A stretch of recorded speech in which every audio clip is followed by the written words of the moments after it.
So this is something, I guess. So I'm sitting actually on the floor. Yes, on the floor, and well, I think that I'm gonna just talk about something Stoicism related, just because I first of all feel like that it is something I can go through at this point in time without, I don't know, feeling bad, I guess. And on the other hand, I do believe that, that it is something rather helpful and something that can bring something to people, which, might not be the case for everything that I'm doing or putting out or whatnot. So yeah, I'm just searching on Instagram whether I can find something or not, but usually and normally I should be able to find something rather quickly besides asses. Yeah, you heard me right. Asses. But that's another topic for another video. Let's see. Are you still? Yeah. Life is not a problem to be solved, but a reality to be experienced. By Soren Kierkegaard. I don't know who this is, but I would say this as well. Like, I don't know. Of course, life is bad and life is not easy, and it shouldn't be, at my point of view. But it always heavily depends on how you think about things and also how much you let things, harm you quite in the end. You have power over your mind, not outside events. Realize this and you will find strength. Marcus Aurelius. Don't waste your time stressing over outside events you can't change. No amount of stress will change something that can't be changed. Focus on your reaction and on things you can control. And the last slide, dichotomy of control, understand what is and what is not within our control or your control. Any person capable of angering you becomes your master, Epictetus, which is definitely the case, unfortunately, which, I don't know, I think children are relatively often using it in a quite negative way, I would say, because if they notice that they can piss you off by saying something particular, then they're gonna do it more often and more often and more often, because it's fun, not because they are bad people or whatnot. But I don't know, maybe it's just human nature. Could also be the case. I don't know. People can be divided into two groups, one that goes ahead and achieves something, and one that comes after and criticizes. Seneca. 3 tips to deal with negative criticism. Consider their motivation. When someone feels the need to negatively criticize your work, they are satisfying a need they have. It's always about them, not you or your work. Even if someone is negatively criticizing you because they hope it will help you improve, it is to satisfy their desire to help. Which makes sense, I would say. The second thing is consider the source. Is the person who is negatively criticizing you qualified to criticize you? Most criticism is unqualified, yes. That's to say, the person criticizing your work doesn't know enough about the subject or what you're trying to achieve to offer anything other than an uninformed opinion. Negative criticism from an unqualified, uninformed source is of so little value that it's meaningless. And the third, use negative criticism as weights in your mental gym. With each piece of criticism that you run through, you build your resistance to the negative impact of criticism. Just as lifting weights builds your muscles, processing negative criticism builds your emotional defenses. Each time you are criticized and see it for what it really is, it becomes easier, less daunting, and less fearsome. Which is also a thought that I had very recently in terms of me,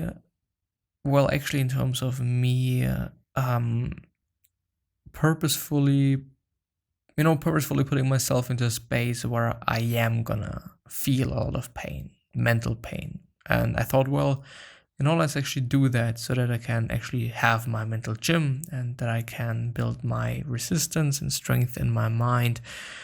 But I ended up being like, well, maybe I shouldn't be doing that, So I stopped, and I actually feel pretty good today. And on the other hand, I also feel like, well, I shouldn't be such a pussy, and I don't know, just deal with that shit.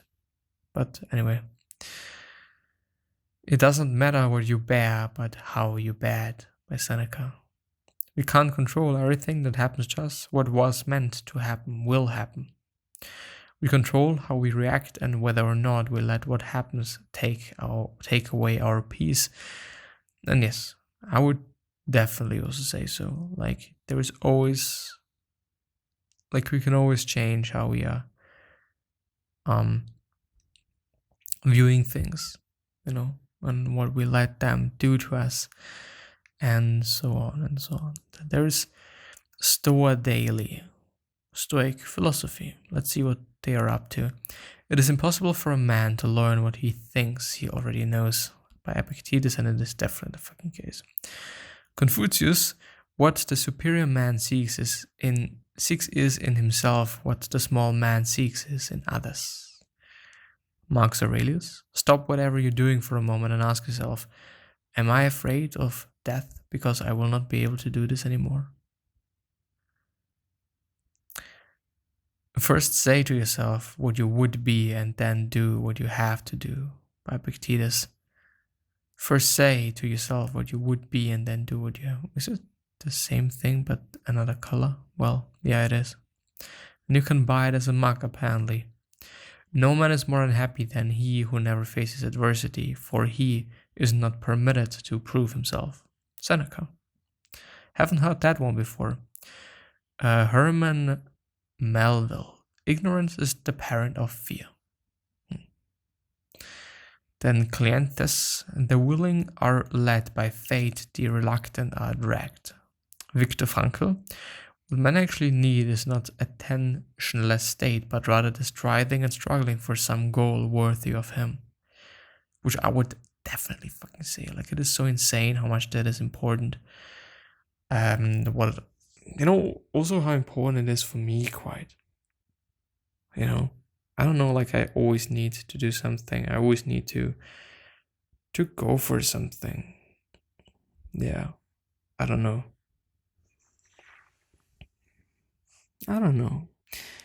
Anyway, let's see. What man actually need... Oh, I've read that. If you are tempted to look for outside approval, realize that you have compromised your integrity if you need a witness to be your own. Yeah. Epictetus, once again, as the one before.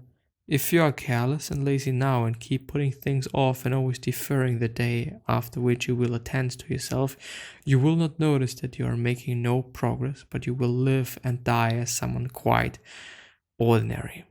Yeah, this is also one of the reasons why I'm actually kind of having this podcast, because I kind of don't want to be ordinary, and I'm actually not ordinary regarding quite a lot of things, which I'm actually quite happy about.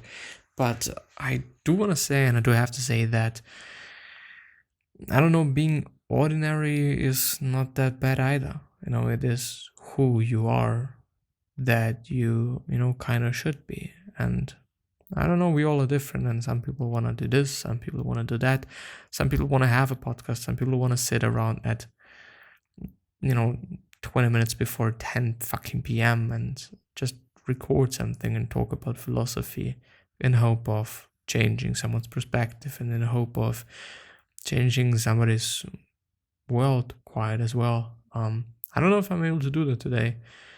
I don't know if I'm able to do that tomorrow, but I just dearly hope. And things are how they are. Things are actually doing pretty fine on YouTube and things and whatnot, so I can be rather happy about things.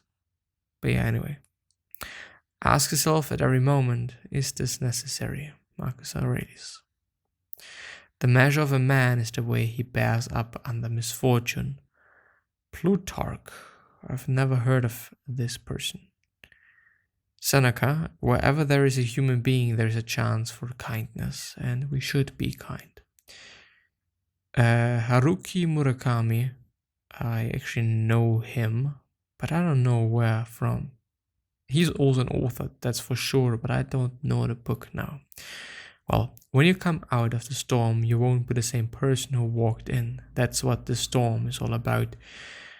And the storm is pain. The storm is pain and regret and all of those negative emotions that we can feel as human beings. That's also heartbreak, incredibly fucked up one. But after you went through that storm of your broken heart and whatever you've lost, then you're gonna be different, and you're probably gonna be better. And I've seen this in my life as well. Like, the only few things that really, really, really fucked with me was things related to love relationships, and yeah, in the end, I've really become an interesting person, and I would say I've definitely improved myself in things or regarding things. But yeah, Zeno of Cithum, man conquers the world by conquering himself, which I would definitely say as well. I'm tired. But Epictetus again, just keep in mind, the more we value things outside our control, the less control we have, which just definitely makes sense. Gaius Musonius Rufus, you will earn the respect of all men if you begin by earning the respect of yourself. Respect yourself, yeah. The best revenge is to not be like your enemy, Marcus Aurelius. Suffering is the true test of life, David Goggins. I really did not expect that to happen. But yeah, suffering is part of your life, and how you deal with suffering and how you deal with the pain that you're encountering, I think just first of all says quite a lot about your character and about who you are, but is probably also determining a lot of things about you, about your life and things. Yeah. He suffers more than necessary who suffers before it is necessary. This is actually one of, I've actually forgotten about that, because it's actually one of the ones, one of the quotes, let's put it like that I have liked and enjoyed the most up to this point. He suffers more than necessary who suffers before it is necessary. Yeah, which means, well, if you think about things, then yeah, just don't be that negative regarding the future, because you're gonna be in pain and you're gonna feel bad, even though it's not necessary, because it's not the case at that point in time. So why should you? And this is gonna be the last one, by Cato. I begin to speak only when I'm certain what I'll say isn't better left unsaid. Which I would also say is a good thing, because, why not? Why should you say some bullshit that in the end is only going to hurt some people? There's no point in doing so. But yeah, I wish the best health, of happiness, and all success, and also hope that you're going to remind yourself and you're going to be remembered, which basically means your legacy, and basically means just being a nice person and then being remembered as a nice person, which is a pretty fucking cool thing. 3 other questions that I'm for you are: why are you here? What are you trying to change? And what is bothering you the most? These 3 questions hopefully going to show you your purpose and maybe even a business, which is a pretty fucking cool thing. And one last question that I'm going to have you is: what could you essentially say to another person that is indeed going to change their life? So I totally believe that we all can say something and we all can point something out. And with that being said, please take care of yourself, family members, and all of your loved ones and friends. And I'm hopefully going to see you the next time. And yeah, I hope that I've been able to change some points of view by going through some things that I enjoy.